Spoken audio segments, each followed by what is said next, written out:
It's your boy Crypto Blood. What's going on, people? Welcome to another episode of My Two Satoshis. Just my opinions, that's all. Nothing more, nothing less. Hope you guys are doing well. It is Friday. And man, for many of you, this is a great day, man. End of the work week. Get to kick back. Chill with the fam. Do whatever you need to do. But it is here. So TGIF. Jump over to the cryptoblood.io if you want to pick up one of those crypto teas. And also, I want to give a shout out to SGT Report. Sean over at SGT shouted out Nick and I in his video with Bix Weir. Pretty good interview all around, in my opinion. Only thing, Bix, man, he keeps hitting me with this darn Alan Greenspan created Bitcoin, and Alan Greenspan is Satoshi Nakamoto. It's the funniest thing ever. I don't know where he's getting it from, but other than that, and him saying the EOS was not going to be anything substantial, other than those 2 points, I thought the interview was pretty great. So again, shout outs to Sean over at SGT Reports. Thanks a lot, man. Really appreciate it.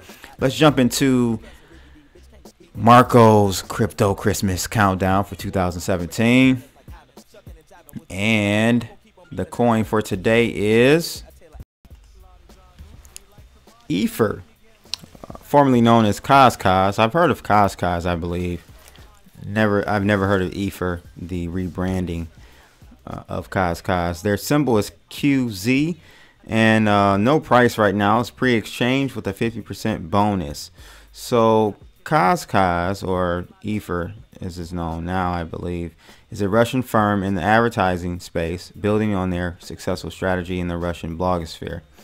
Clif says it will be difficult to transition to the global environment, but not impossible. The first successful firm in this space will dominate advertising for decades. Clif's data forecasts influencer marketing will be very successful strategy, personalizing advertising experiences in daily life. The forecast is for less advertising in general, therefore cost-effective, highly targeted, and rapid response development will be needed. So yeah, I've never heard of this Ether, and I've heard very little about Kaz, but there you have it for today, day number 15, guys. So thanks to Marco for putting that together, his efforts on all of that. 31 days of Christmas, crypto Christmas, I should say. Today, man, history was made, I guess you want to kind of say that. The repeal for net neutrality actually passed, so things are going to be changing. I don't know how fast, but things are definitely going to be changing in the realm of digital content distribution, so on and so forth. But I want to give, that's kind of the pessimistic side of the coin. I want to give you guys some optimistic options and scenarios that I believe will come to fruition, and all due to blockchain technology. I was talking to some fellas at the cigar lounge. Of course, it's a hot topic right now. Cryptocurrencies came up. One guy was like, yeah, man, I wish I would have got on it when it was $2. And, Litecoin is up, and I was going to get it when it was this and that. And we're talking about prices and stuff. And it's still, there's a disconnect because most people still don't understand. Yeah, the price is cool with all these crypto assets, but what's most important about cryptocurrencies, and I know I sound like a broken record, but I have new subs all the time, and I just want to drive this point home. It's not necessarily about cryptocurrencies. It's more about what cryptocurrencies, the protocol, which is blockchain, and the concept of blockchain technology. That is the important part of this whole era that we're heading in. And so that's what I was trying to drive home to them, like, because at one point we kind of pivoted the conversation over to equities, and my man was like, yeah, and Facebook gonna be, you gotta get that because it's gonna be $1,000, and I was like, no, man, Facebook will not exist in 5 years, at least the way it looks today. It may be like MySpace, or something like that. It's not going to be, because as people finally, the first wave is that people find out about Bitcoin, right, or cryptocurrencies. The second part of it is acquiring these coins, right? Third is utilizing these coins, maybe not as much using it as a currency, but maybe utilizing some of the crypto assets and seeing how those play into Web 3.0, if you want to call it. And in that phase, when we get there from a consumer level, we are going to see platforms like Facebook, Instagram. I don't know so much Twitter, possibly Twitter. I don't see why not. But you're going to see those types of platforms and those social media industries become disrupted by blockchain technology, because no longer will we rely, or it's basically like a veil lifted over the consumer's head to the point where they'll see the benefits of having peer-to-peer social media networks, decentralized social media networks, and really just being able to make money and monetize their experience directly without a middleman that's taking 90, 80, more, most likely like 99% of the revenue that's coming from these platforms are being sucked up by these conglomerates. So that's where the power is. And in this case today, what we're going to go over is basically the Zero Hedge article that talks about the appeal that passed for net neutrality and some other things. And I want to jump into a potential solution, a company that's doing something great. Shout out J Credible 86 for shouting that out or bringing that to my attention. He's like, yo, you didn't mention this company the whole interview. I'm like, dang, bro, I'm sorry. I mean, I don't know every company, you know, I don't know every startup, but again, I thank him for bringing that up, and I checked it out, and I want you guys to check this ICO, or it's past its ICO now. But this startup, check this startup out. But first, let's take a look at market cap. We're sitting at but $521 billion, over the $500 billion market cap level. Bitcoin is really near highs or at highs right at the time of this recording, and it's a little sloshing going on. I think a lot of the some capital from the run up in the alts are starting to maybe slosh back into Bitcoin a little bit, and we're seeing a rise in Bitcoin. This chart, man, is insane. Like, the time compression, moves that would take weeks are happening within 1 week. You know what I mean? So, for example, in this scenario here, you know, you saw me draw that line like that. You know what I mean? It's just the time compression. Things are happening so fast in this industry, in this space. It's insane. And guess what? I did not think we would be approaching Saturn so fast, people. This is insane. I need to add some more. I need to have 6 rings on here like Jordan. But we are approaching Saturn, which I have floating around 20,000. Insane, people. So the article title is FCC votes to repeal Obama era net neutrality protections. And it says here that the House Speaker Paul Ryan had a statement saying, despite its unassuming name, the Obama administration's net neutrality regulation threatens the free and open internet that has done so much to advance modern society. The Trump administration's action to roll back this egregious government overreach into the most innovative space will benefit all users of the internet.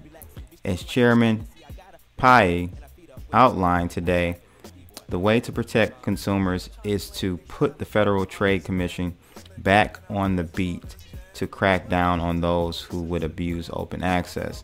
This new plan of action will open new avenues for telemedicine, distant learning, and future innovation. What I really wanted to show you guys were some comments down here in this article that kind of breaks it down. But take a look at this infographic, if you want to call it, that kind of illustrates. I think it puts it pretty good in a good way. It says here why we must save net neutrality. So here's net neutrality. So our video, email, gaming, social media all pipes through and is treated the same and to the end user. However, with no net neutrality, you're having itemized or segregated pricing structures, and this is insane. This is not how the internet should be run, and I think is really going to tamper innovation, in my opinion, as well. So further down, though, a gentleman from the Mises Institute said this: to understand net neutrality, one must see its position in technical history. Traditionally, internet service providers such as Comcast and Verizon have guaranteed their customers a certain quantity of bandwidth, that is, a certain amount of data per unit of time. It was assumed that even a voracious user would rarely use his maximum bandwidth, and services were priced under this assumption. ISPs also de facto allowed customers to access whatever website they wished, while there was no legal protection for this behavior. Technical complexities made discrimination by website infeasible. The result was a largely open web. Anyone with a blog could potentially reach millions. Net neutrality stands in opposition to these changes. Broadly, under net neutrality, the government requires ISPs to treat all web traffic in the same way. No limiting access, no reducing speeds, etc., etc. Since 2005, the FCC has several times established net neutrality regulations. Inevitably, the courts struck down such rules on the grounds that the FCC lacked the authority to regulate ISPs. In response, in 2015, the FCC redefined broadband internet as a telecommunications service, placing it under FCC jurisdiction, and promptly passed net neutrality rules. With the political shift of the 2016 elections, new FCC chairman began rolling back the regulations, hence upcoming vote. So it sounds like now we're going to be heading toward almost like how we used to have with phones. We had minutes, right? We no longer have minutes, but we may have like literally kilobytes or kilobytes per month that we're able to that we're allotted for a certain price on our home internet. I don't know, man. What do you guys think about this position, this repeal? I can understand where now that I think about it, I can understand where the ISPs would want to monetize on that shift in user behavior online. But I don't know, man. I think this is overreaching. and can be dangerous in my opinion. But I say all that to bring to you guys a startup that is trying to change the web by decentralizing it. And this is big. This is big, man. This is the wave. This is where we're going, people. And I want you guys to understand that and see the evolution of the internet, money, all of this. We're going to be going into, like, I feel like we're heading into another Renaissance era in technology. So Substratum is an open source network that allows anyone to allocate spare computing resources to make the internet free and fair, and a fair place for the entire world. So this is great. So it says here, earn cryptos. Earn cryptocurrencies, change the world. Everyone who runs a Substratum node gets paid via cryptocurrencies each time they serve content. It's easy to participate, and it helps build a better, more open internet. Further on here, Substratum Network is a worldwide collection of nodes that securely delivers content without the need of a VPN or Tor. And so it just kind of goes through how it works here. So you've got the Substratum host. That Substratum host actually hosts the website or application at that point. And the nodes forward content from hosts to users, to web users. Everyone who runs a node gets paid in our cryptocurrency to forward content. And then finally the end user is anyone viewing Substratum hosted content can see it in their regular browser with no censorship blocks. Excellent. This is the power of blockchain, people. Not how much Bitcoin is, not how much Litecoin is, so on and so forth. You get the picture. Like, this is what Andreas Antonopoulos talks about all the time. Trace Mayer talks about all the time. This is what I'm excited about, to be honest with you. That's why I don't really focus too much on a particular token. Like, I'm investing in a lot of different tokens, and we're, you know, the investment returns are just unbelievable. They really are. But as a channel, I'm not going to focus on that. I want to focus on topics in general trends to help everyone understand the power of what we're going through, this renaissance.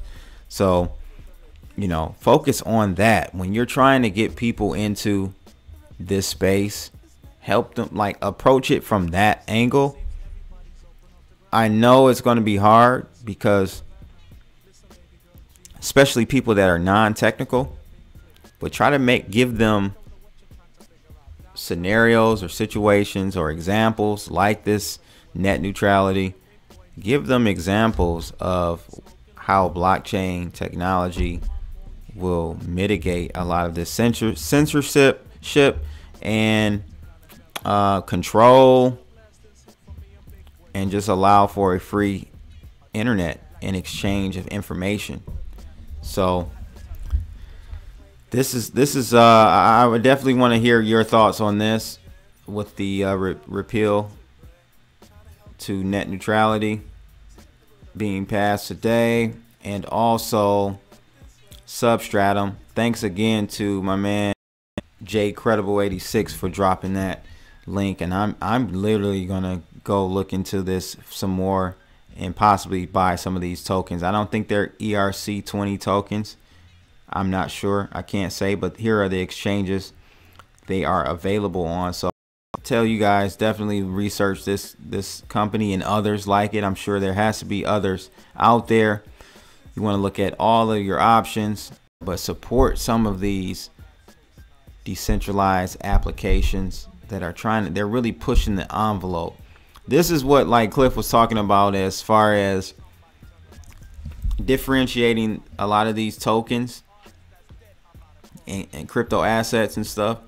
the difference between a train and a track. Like substratum would be considered a track. It's an infrastructure to operate in a new paradigm. Let me know your thoughts on this company, this startup. I'm excited about it, and I'm going to do a little bit more due diligence and look into possibly purchasing some of these tokens, and actually maybe even staking. I don't know if they call it staking, just running a node, a substratum node. I may have to do that. This is awesome. So that's pretty much it, people. Make sure you like and subscribe, and definitely join that Webbot chat room. That's it, man. Have a great weekend. It's your boy Crypto Blood. I am out. Holla.